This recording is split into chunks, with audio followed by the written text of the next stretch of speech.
ورسول الله صلى الله عليه وسلم يقول كل بدعة ضلالة. And so in what follows, inshallah ta'ala, I want to just give a handful of examples from the people of knowledge and the way in which they sought knowledge and the efforts they had to go through, the sacrifices they had to make, and for us to reflect upon that and how Allah subhanahu wa ta'ala from His mercy and from His bounty has made it easy for us in the modern life to travel with ease, to travel vast distances by plane. And the Mashaykh who are coming this evening to give lectures, Sheikh Hassan, Sheikh Uwais, Sheikh Abdul Ilah, they've all traveled from abroad, from Medina, from Morocco, from America. And this is with the ease of traveling on an aeroplane. And then to travel by car, as many of you, as all of us have come today, the ease with which Allah subhanahu wa ta'ala has opened up the ability to travel, to seek knowledge, and not only that, to have knowledge at our fingertips by way of technology and development of communication.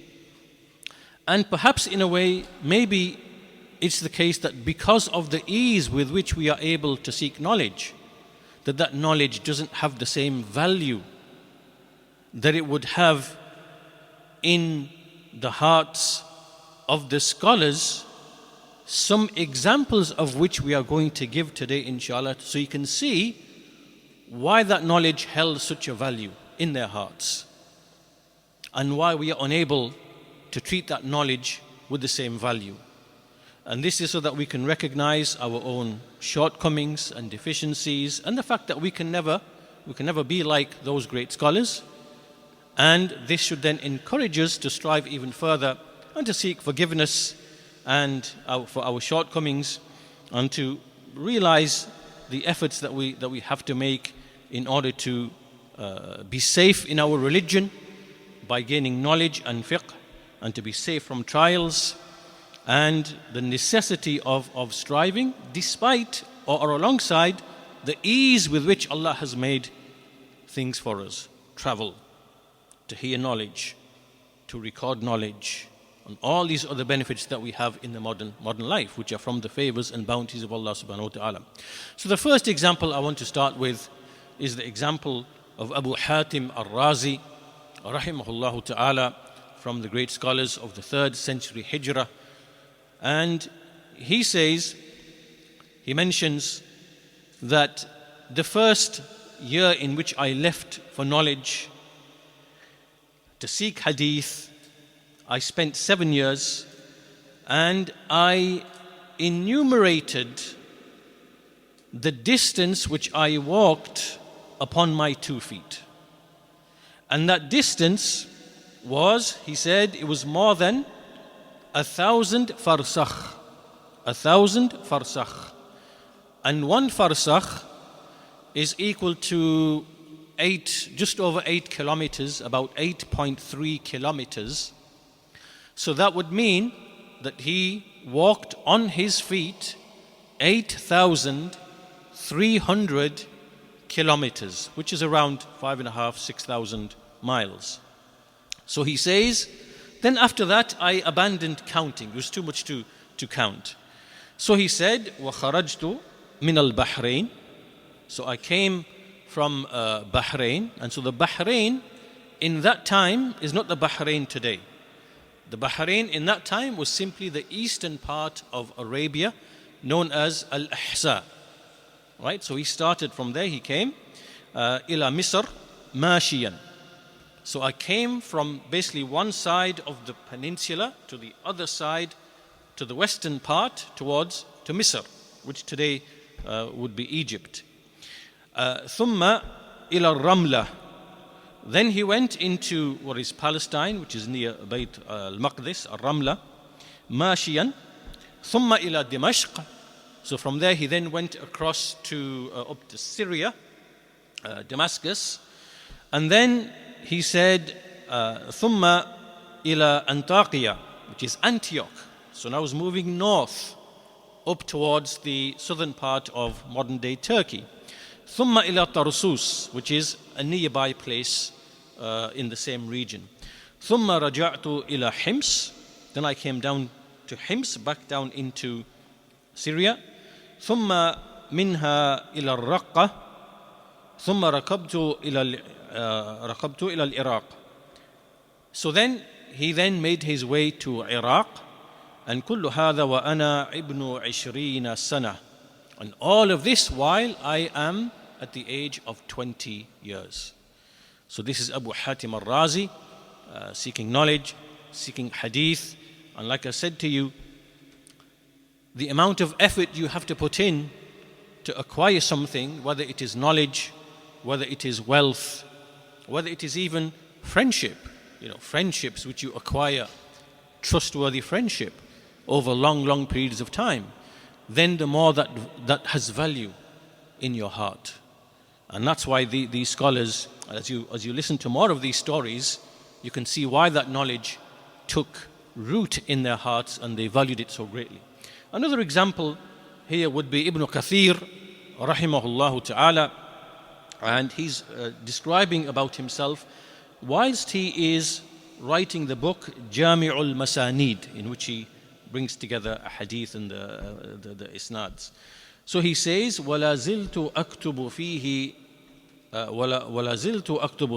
فِي اللَّيْلِ. I did not cease to write during the night. وَالسِّرَاجُ يُنَوْنِسُ. While the lamp would flicker. So when you have the lamp with oil, sometimes it flickers and there's more light, sometimes there's less light. So in that way, he's writing at night time until he says, حَتَّى ذَهَبَ بَصْرِي مَعَهُ, until he lost his eyesight on account of writing in this way, which obviously causes a strain and the flickering, and so eventually he lost his eyesight. So this is what these scholars, when we read Tafsir ibn Kathir and we read the other books these scholars wrote, we don't forget, or we forget and we don't remember that what these scholars expended of effort just so that we today can open a book with ease and read that knowledge. Likewise, there's from Ibn al-Jawzi, rahimahullah, and he said that I used to love the sweetness of seeking knowledge, and I would encounter so many difficulties, but those difficulties ما هو عندي أحلى من العسل. So in other words, in seeking knowledge there would be so many hardships and difficulties, but within those hardships, to feel that hardship, that itself would be more sweet, it would be sweeter than honey to taste that hardship. لأجل ما أطلب وأرجو, just because of the love of what I'm seeking and pursuing of knowledge. So he said, I was in the youth, كنت في زمان السبا, and I would take with me round buns of bread which were really tough and hard, right? So you couldn't actually bite the bread because it was that hard.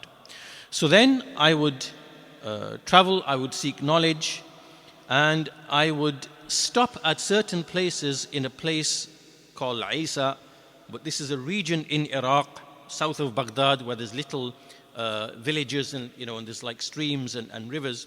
So he would stop in order to dip the hard bread, or to eat it, but with the water, because you couldn't eat it any other way.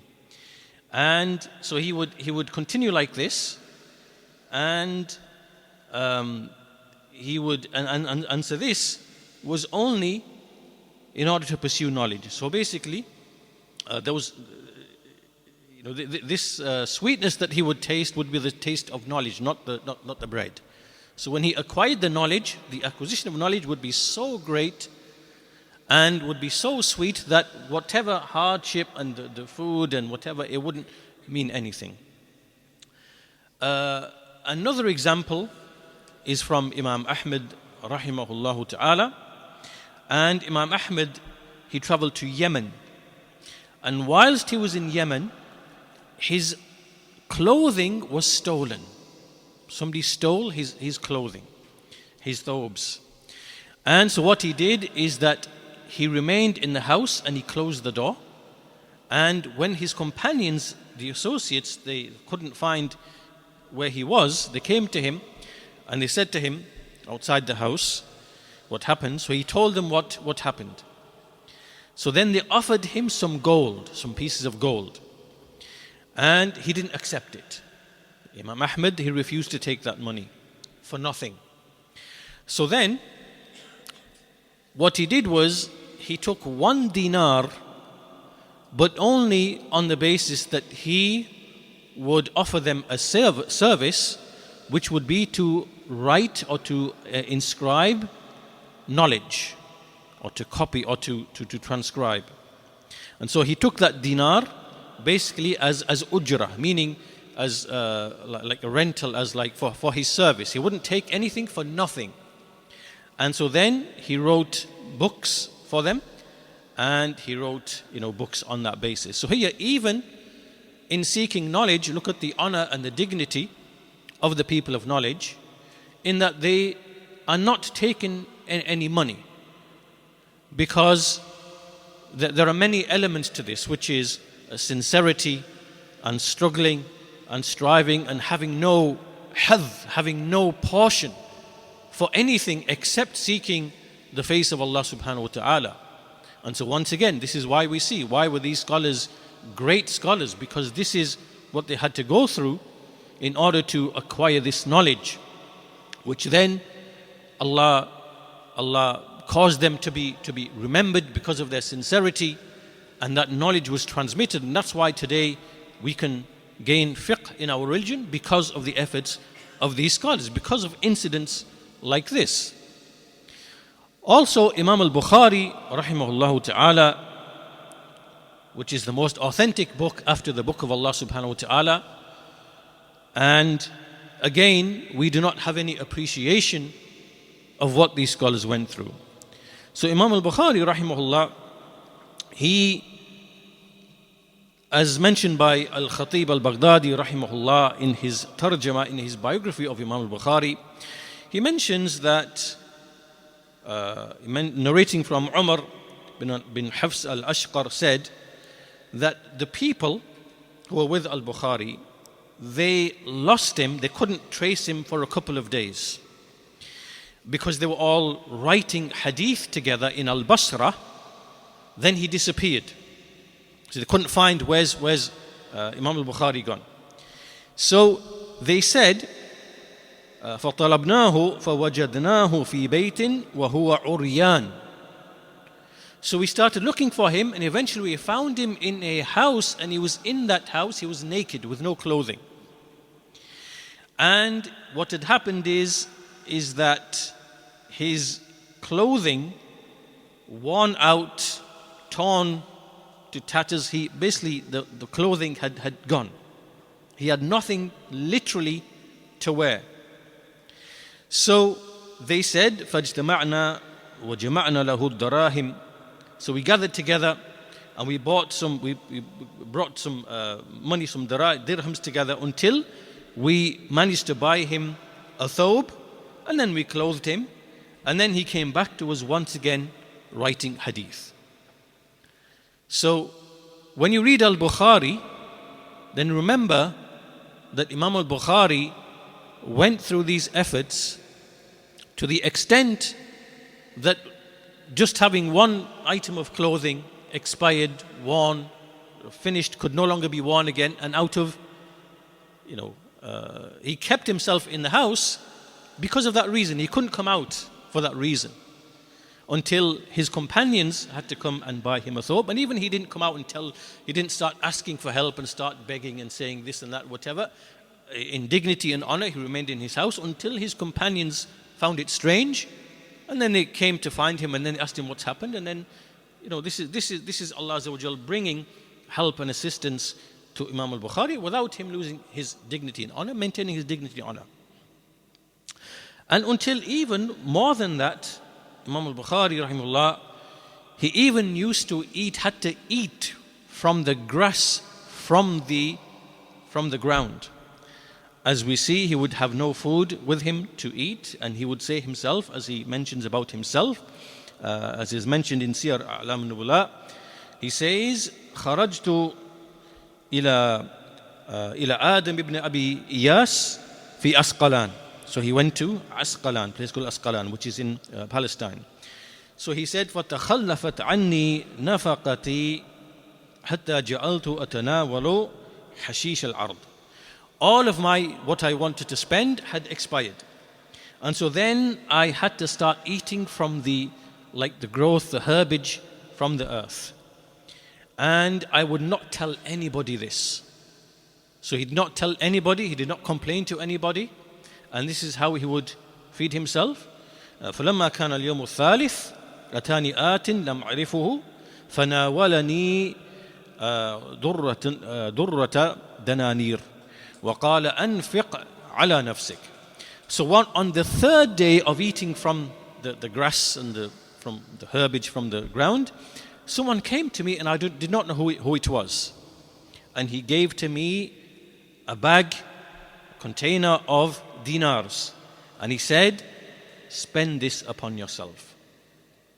So once again we see he spent a few days, didn't complain to anybody, didn't go to anybody, didn't beg for food, and he tried to get by in this manner, maintain his honor, maintain his dignity, until Allah brought relief and help to him. Right? This is the way, this is the character and the effort of these scholars who brought us this knowledge. Likewise, we have Abu Hatim rahimahullah, and he says the hardships that he went through in seeking knowledge, and he says that in the year 214 after Hijrah, I spent 8 months in Basra, and it was my intention to stay there for about a year, but all of my expenditure, my wealth, it expired. So then I began to sell my clothes until I was able to remain there a bit longer, until all of that expired as well. Right? So even the clothes that he wore, that he brought, he had to sell them just in order to be able to keep seeking knowledge.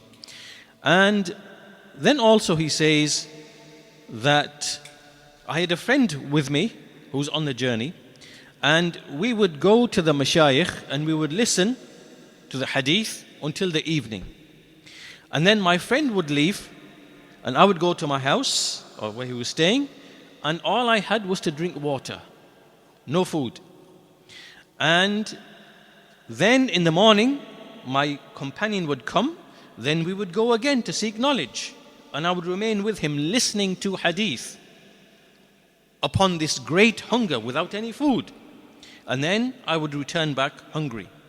Then the next day, when the companion came to me and said, let's go and listen to knowledge, he said, I'm unable to come because I'm da'if, I'm so weak that I'm unable to come out. So his companion said, Ma da'fuk, what's caused you to be so weak? He said, I will not hide anything from you. I've spent 2 days, I have not eaten anything therein. And so this companion said, I have got left 1 dinar. I have 1 dinar with me. I will give 1/2 to you, and we'll leave the other half in order to pay if we want to, someone's service for whatever it might be, travel or something like this. So we'll keep that 1/2. And so therefore we left Al-Basra, and I had with me 1/2 of a dinar. 1/2 of a dinar. So these are just a few simple examples from the scholars. There are many, many more, just so you can see the efforts expended by these ulama, by these scholars, by these great noble scholars, as a result of which we today can have in our hands this ilm. And so, to really round off, I don't want to continue any longer, to round off, we have to be grateful to Allah subhanahu wa ta'ala, like I said, that we have in our possession all of these ways and means by which knowledge is literally in our fingertips, at our fingertips. We are able to travel with the ease of the car, of the airplane, of the train, of the bus. Food is everywhere. And we don't think twice about these favors and bounties. And that's one of the reasons why the knowledge that we acquire doesn't have the value of the knowledge that Imam al-Bukhari acquired, or Imam Ahmad acquired, or Abu Hatim acquired. Because look at the efforts that they had to go through in order to just listen to a hadith. And then on top of that, there is the fiqh, the understanding. And so in light of that, this is just a small reminder to myself, first and foremost, and encouragement to all of you. Alhamdulillah. Doesn't mean that just because, obviously Allah has made it easy for us, but there is a level of striving that we still have to go through. To leave your home, to leave your family, to even to travel by plane, by train, by car. There's still effort, there's still becoming tired and weary. All of that is still there, alhamdulillah. So it's still some effort. But given this ease, then it means there's no excuse for us not to seek this ilm and to remove this jahl from ourselves and to seek this fiqh of creed first and foremost, of the aqidah of tawheed, which is the foundation, and then fiqh in the ibadat, in the acts of worship, and then in the mu'amalat, in the dealings that we have. All of this is obligatory upon us to seek this ilm, and we have to strike a balance, as I said, between the dunya and likewise the deen. As we see in the Quran, when the people said to Qarun, وَلَا تَنْسَ نَصِيبَكَ مِنَ الدُّنْيَا, do not forget your portion of the world. So alongside seeking knowledge, there are rights, there are duties, there are obligations. And that's why we see in the hadith of the Messenger of Allah sallallahu alaihi wasallam, when he said, فَإِنَّ لِزَوْجِكَ عَلَيْكَ حَقًّا وَلِزَوْرِكَ عَلَيْكَ حَقًّا وَلِجَسَدِكَ عَلَيْكَ حَقًّا. He said, indeed, for your wife there is a right, and for your guest there is a right, and for your body there is a right. So it does not mean that we have to abandon the world and everything becomes seeking knowledge, nor is it obviously that we fulfill the rights and abandon seeking knowledge, but we have to strike a balance in between the two. And this will vary for every person. Not every person is in the same circumstances. Allah has put each of us in different circumstances. Some people, Allah facilitates for them the seeking of knowledge with more time, with more ability, with more understanding. But everyone has to strive in accordance with what is in his capacity in order to remove the jahl, as we said, and to lay the foundations and to help him fulfill the obligations which are due upon him. And so this is all I wanted to really say. Walhamdulillah.